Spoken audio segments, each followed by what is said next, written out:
The silhouettes burning, embers rising high, like a chemical fire.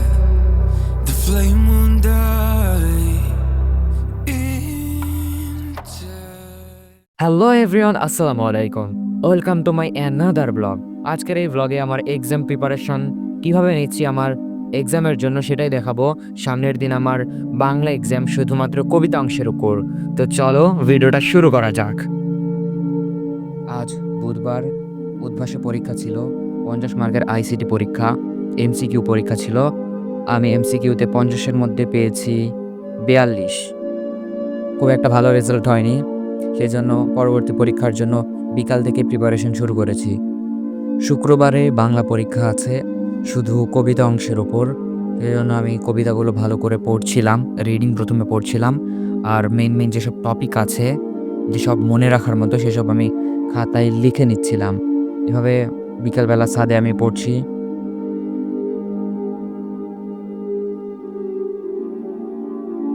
কবিতাগুলো একবার reading পড়ার পর রাতের বেলা আমি কবিতার এমসিকিউগুলো পড়ে নিচ্ছিলাম, আর সৃজনশীলের ক নাম্বারগুলো মুখস্থ পড়ছিলাম। কবির জন্মসাল এসব ভালো করে মনে রাখার চেষ্টা করছিলাম। সবগুলো মনে রাখা সম্ভব না, কিন্তু যেসব কবিতার উৎস, যেসব কাব্যগ্রন্থ থেকে এসেছে, সেসব বেশি ভালো করে মনে রাখার চেষ্টা করছিলাম। আর কোনো কবিতার গল্পর চাইতে কবির প্রশ্ন বেশি আসে, যেমন জীবন বিনিময় আর কাজী নজরুল ইসলামের, এই দুইটা থেকে বেশি আসে। আমি ভয়েস ওভার দিচ্ছি, কনফিডেন্স হারিয়ে ফেলেছি, মাঝে মাঝে কথা আটকে যাচ্ছে, কিছু মনে করো না। আমি আগের বাংলা পরীক্ষায় 30-এর মধ্যে 17 পেয়েছিলাম, তাই এইবার কমসে কম 20-এর বেশি পাবো, এটা আশা করছি। আগের পরীক্ষায় আমার বানান ভুলের জন্য স্যারের প্রচুর মার্ক কেটেছে। স্যারের লাইন বাই লাইন পড়ে পড়ে খাতা দেখেছে উদ্ভাসের। সেজন্য এবার বানান যেন ভুল না হয়, সেজন্য বানান বেশি করে দেখে নিচ্ছিলাম বিভিন্ন শব্দের।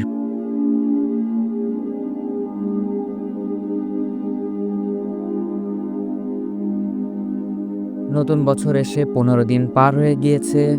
অনেকে কামব্যাক দিয়ে ফেলেছে, অনেকে দুনিয়া উল্টে ফেলেছে, কিন্তু আমি এখনো আগের জায়গায় পড়ে আছি। না নতুন ভিডিও বানাতে পারছি, না পড়ালেখায় কামব্যাক দিতে পারছি, না আমার সাবস্ক্রাইবার বাড়ছে। সাবস্ক্রাইবার আগে যা বাড়া ছিল, এখন ওয়াচ টাইম পূরণ না হওয়ার কারণে ভিডিও বানানোর মোটিভেশন হারিয়ে ফেলেছি।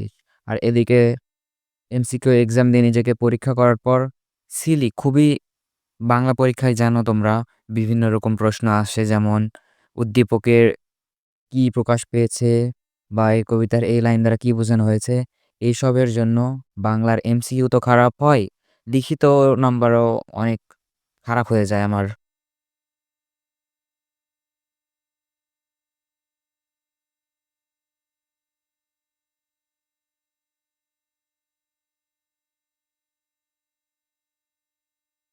এই যে এই এমসিকিউ রেজাল্টে প্রথমটাই ভুল। যতগুলো পরীক্ষা নিজে দেওয়ার চেষ্টা করেছি, সবগুলার প্রথমটা ভুল।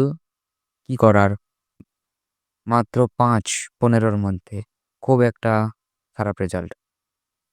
তারপর আমি জীবন বিনিময় কবিতাটা লাইন বাই লাইন পড়ছিলাম, আর আমার বই আমি প্রচুর দাগিয়ে দাগিয়ে অবস্থায় খারাপ করে ফেলেছি। প্রতিটা শব্দের অর্থ পাশে লিখেছি। এই কবিতার প্রতিটা শব্দের অর্থ জানা খুব প্রয়োজন, স্যারে বলেছিল। স্যার না ম্যাডাম, এসএস ফিউচার স্কুলের আবিদ আপু, তোমরা অনেকে চিনো হয়তো। কি চেনো না? এরকম করেই ওমর ফারুক কবিতার শব্দের অর্থগুলো পড়ছিলাম। এটা অনেক বেশি হার্ড। কাজী নজরুল ইসলাম নিজের ক্যালমা দেখাতে গিয়ে বেশি কঠিন কঠিন শব্দ ইউজ করে ফেলেছে, আর একটু সহজ শব্দ ইউজ করলেও পারতো। আমি ভ্লগ বানানোর জন্য 2 ঘন্টার উপর কন্টেন্ট শ্যুট করেছিলাম, কিন্তু এডিট করতে এসে দেখি অতগুলো একবারে আপলোড করা আমার পক্ষে সম্ভব না। সেজন্যে স্পিড বাড়িয়ে কাটাকাটি করে 10 মিনিটের মতো কন্টেন্ট রাখার চেষ্টা করব, দেখি কি হয়। বাংলা এমসিকিউ এক এক করে পড়া খুবই বোরিং, কারণ এমসিকিউ এখানে জ্ঞানমূলক এমসিকিউগুলো সহজ, কিন্তু যেসব অনুধাবনমূলক, এসব ভুল হওয়ার সম্ভাবনা বেশি থাকে। আর তুমি পড়ে গেলেও সবগুলো এমসিকিউ মুখস্থ করে গেলেও পরীক্ষায় হলে চান্স কমন পাওয়ার সম্ভাবনা খুবই খুবই কম। সেজন্য এমসিকিউ পড়া বাদ।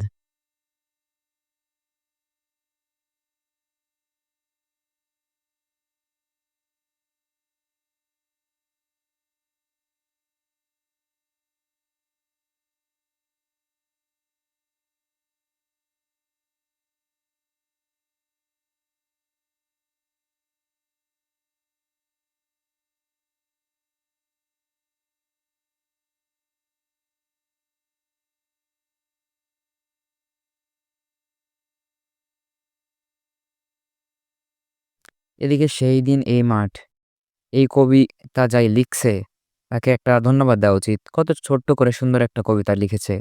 কাজী নজরুল ইসলামের এর থেকে কিছু শেখা উচিত, অথবা আমাদের বইয়ে আরো ছোট ছোট কবিতা অ্যাড করা উচিত। এত বড় কবিতা পড়তে ভালো লাগে না।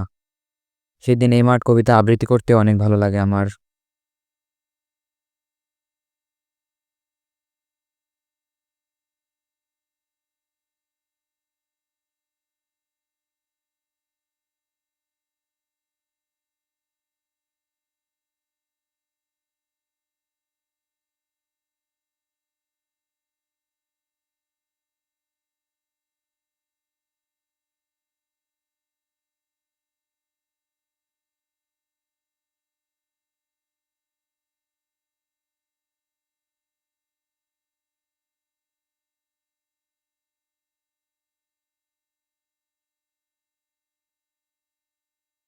এই যে এখানে দেখতে পাচ্ছ আমার এমসিকিউ স্কোর 15-র মধ্যে 12, আর পরেরটাতে 15-র মধ্যে 11।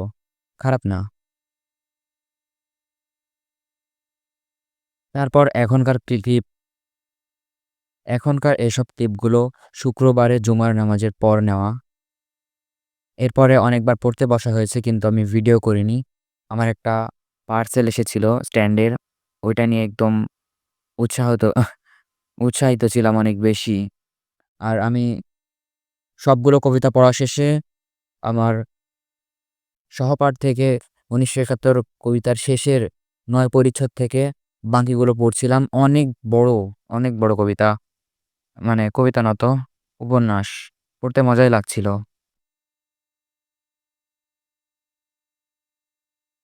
কিছু কিছু জায়গায় মজার অনেক বিষয় লেখা আছে। এটা আমি অনেকবার পড়েছি। আমাদের স্কুলে একবার পড়া হয়েছিল। তারপরে প্রতিটা পরীক্ষার আগে একবার করে পড়তে হয়। তারপরেও সবগুলো ঘটনা মনে থাকে না। টেক্সট এক্সামের পর তোমরা কেমন করে প্রিপারেশন নিচ্ছ অবশ্যই আমাকে জানাবে। আশা করব এই ভিডিওটা খুব বেশি বোরিং হয়ে যায়নি।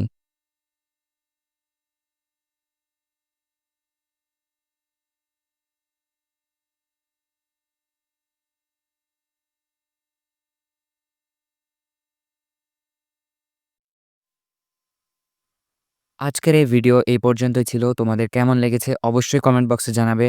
আর যদি ভালো লেগে থাকে লাইক তো দেবেই, সাবস্ক্রাইব করে রাখো। দ্রুত 10K সাবস্ক্রাইবার পূরণ করতে হবে। আর এই ভিডিও চাইলে তোমাদের বন্ধুদের সাথে শেয়ার করে দিতে পারো, আমার ওয়াচ টাইম পূরণ হয়ে যাবে।